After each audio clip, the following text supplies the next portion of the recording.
Dear students, SRI chemistry classes पर आपका स्वागत है। मैं मनोज कुमार आपके लिए केमिस्ट्री क्लास दूंगा।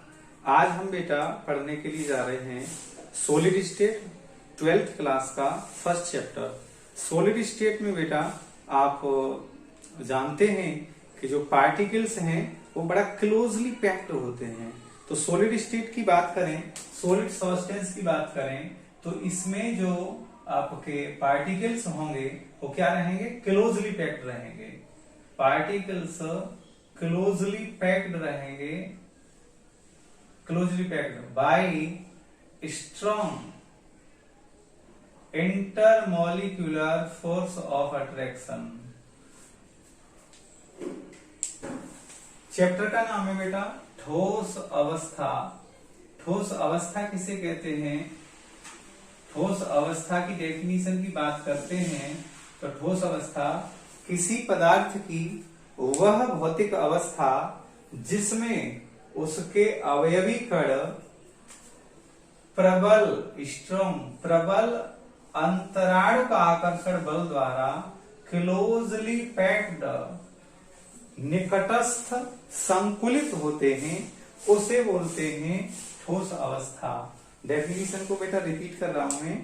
किसी पदार्थ की वह भौतिक अवस्था जिसमें उसके अवयवी कण strong intermolecular force of attraction प्रबल अंतराण्विक आकर्षण बल के द्वारा क्लोजली पैक्ड होते हैं, बहुत पास पास जो कनेक्ट होते हैं, उस अवस्था को बोलते हैं ठोस अवस्था। यहाँ पे मैंने शब्द यूज किया अवयवी कण। अवयवी कण यानी जिससे कोई पदार्थ मिलकर के बना हुआ है उसे बोलेंगे बेटा क्या? अवयवी कण। क्या बोलेंगे उसे? अवयवी कण बोलेंगे। अवयवी कणों के रूप में बेटा आपका हो सकता है परमाणु, हो सकता है अणु, या हो सकता है आयन। यानी जिससे कोई पदार्थ मिलकर के बना होता है उसे कहते हैं अवयवी कण। अंग्रेजी में से बोलते हैं कॉन्स्टिट्यूएंट पार्टिकल। तो अवयवी कण कौन कौन हो सकते हैं? परमाणु भी हो सकता है, अणु भी हो सकता है, और क्या आयन भी हो सकता है। ठीक, ये अवयवी कण हो सकते हैं। तो ये अवयवी कण किससे जुड़े होते हैं ठोस अवस्था में? स्ट्रॉन्ग प्रबल अंतराण्विक आकर्षण बल द्वारा और निकटस्थ संकुलित होते हैं, क्लोजली पैक्ड होते हैं। अब बेटा बात करें हम यहाँ पे कि ठोस पदार्थों के कुछ गुणों के बारे में बात कर लें, क्योंकि ये बेसिकली यहां से स्टार्ट हो रहा है चैप्टर। मेन टॉपिक अलग है बट फिर भी तो ठोसों के गुण की बात करें बेटा, ठोस पदार्थ के एग्जाम्पल की बात करें तो एग्जाम्पल आप जानते हैं बेटा चाक, डस्टर, पत्थर, NaCl, KCl, these are the examples of solid. Diamond, graphite, these are also examples of solids. ठोस की एक डेफिनेशन आपने बेटा 9th क्लास में पढ़ी थी। ऐसे पदार्थ जिनका आयतन तथा आकृति दोनों निश्चित होते हैं उसे हम कहते हैं बेटा क्या? ठोस पदार्थ। तो ठोस की यदि हम गुणों की बात करें, ठोसों के गुण, तो पहला जो है बेटा वही है आयतन और आकृति दोनों कैसे होंगे बेटा? निश्चित होंगे। दोनों कैसे होंगे? निश्चित होंगे। आयतन और आकृति निश्चित। दूसरे की बात करें बेटा इंटरमॉलिक्यूलर डिस्टेंस, अंतराणुक दूरी। अंतराणुक दूरी जो होती है वो बहुत कम होती है, वो बहुत कम होगी बेटा। अंतराणुक दूरी बहुत कम होगी। तीसरी बात करूं बेटा संपीड्यता की, क्या इन्हें दबाया जा सकता है? तो ये लगभग असंपीड्य होते हैं। कैसे होते हैं बेटा? असंपीड्य होंगे। तीसरी बात असंपीड्य होंगे। चौथी बात की, चौथा गुण यदि बात करें बेटा तो इनका जो घनत्व है, इनका जो डेंसिटी है, घनत्व बेटा इनका solid greater than liquid greater than gas.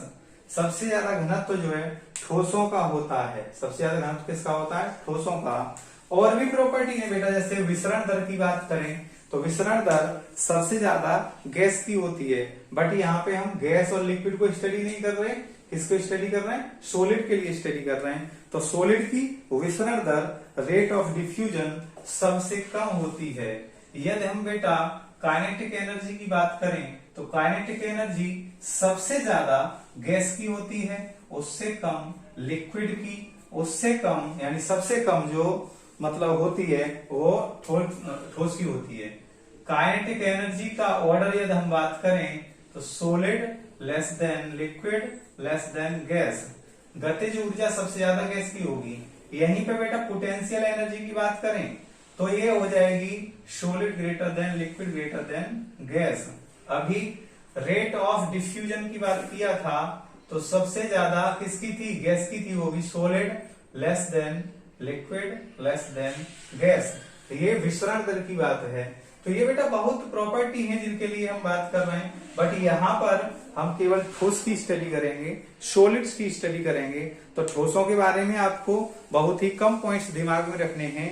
एक तो इनका आयतन और आकृति दोनों कैसे होंगे बेटा? निश्चित। दूसरा, अंतराणु की दूरी बहुत कम होगी। ठीक। तीसरा, यदि संपीड्यता की बात है तो ये लगभग कैसे होते हैं? असंपीड्य होते हैं। इनका घनत्व द्रव और गैस की अपेक्षा अधिक होता है।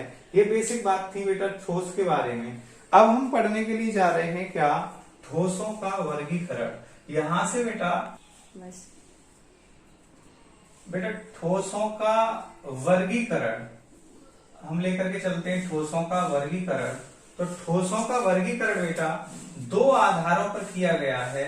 पहला आधार है अवयवी कणों की व्यवस्था के क्रम के आधार पर, दूसरा है अंतराण्विक बलों की प्रकृति के आधार पर। हम यहाँ पर बेटा दो वर्गीकरण पढ़ेंगे। पहला है अवयवी कणों की व्यवस्था के आधार पर, दूसरा है अंतराण्विक बलों की प्रकृति के आधार पर। तो पहले वाले वर्गीकरण में ठोस जो होते हैं बेटा वो दो प्रकार के होते हैं, एक क्रिस्टलीय ठोस और एक होते हैं बेटा क्या? अक्रिस्टलीय ठोस। ठीक। दूसरा जो वर्गीकरण है उसके आधार पर ये चार प्रकार के होते हैं। कितने प्रकार के होते हैं? चार प्रकार के होते हैं।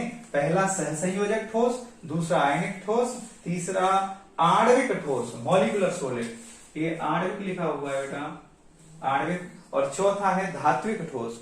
ये चार प्रकार के होते हैं। तो हम बेटा पहला वर्गीकरण लेकर के चलते हैं क्या?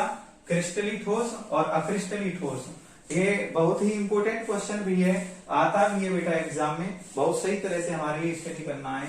तो हम यदि बात करें, आपसे कभी पूछता है कोई जनरली कि क्रिस्टलीय ठोस क्या होता है और अक्रिस्टलीय ठोस क्या होता है, तो क्रिस्टलीय ठोस की यदि बात करें बेटा तो जनरल 2 या 3 प्रॉपर्टी आपके लिए मेनली पता होने चाहिए। मैंने तो यहाँ पर आपके लिए 8 प्रॉपर्टीज बताए हैं।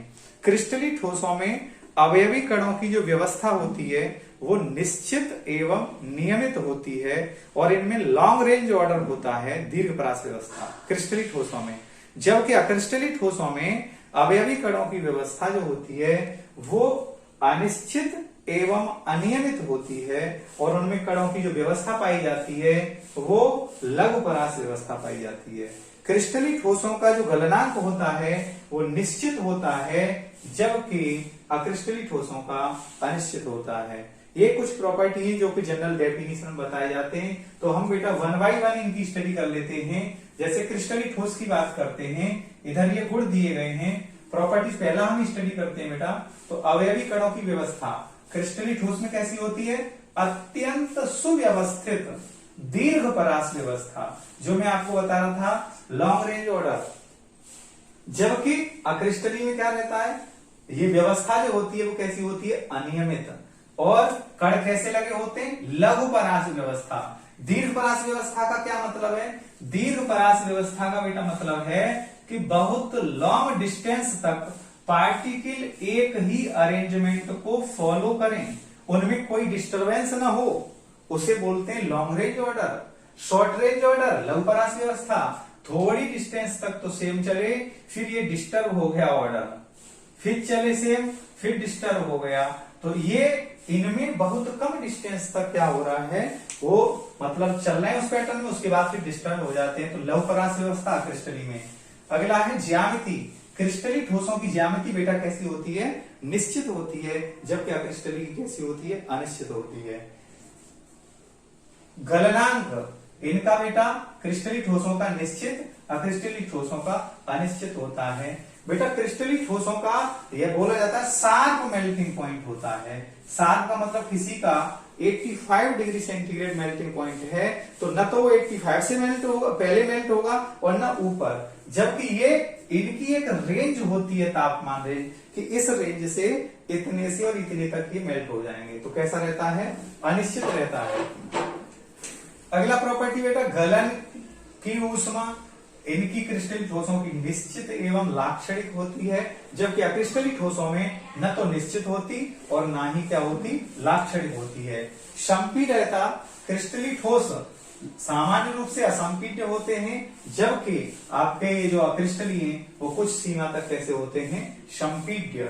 अगला प्रॉपर्टी प्रकृति, बेटा क्रिस्टलीय ठोसों को एक्चुअल में वास्तविक ठोस बोला जाता है, और जो आपके अक्रिस्टलीय ठोस हैं इनके लिए आभासी ठोस या अतिशीतित द्रव बोला जाता है। लॉन्ग टाइम इंटरवल के बाद, जैसे गिलास की बात करें, कांच की बात करें, जो विंडो का कांच होता है, ऊपर वाली साइड बेटा पतली हो जाती है, नीचे वाली साइड जो है क्या हो जाती है, मोटी हो जाती है, यानी उसमें बहने का प्रॉपर्टी होता है, फ्लो होने का प्रॉपर्टी होता है। इन्हें बोला जाता है अतिशीतित द्रव या आभासी ठोस भी बोला जाता है, शूडो सॉलिड भी बोला जाता है।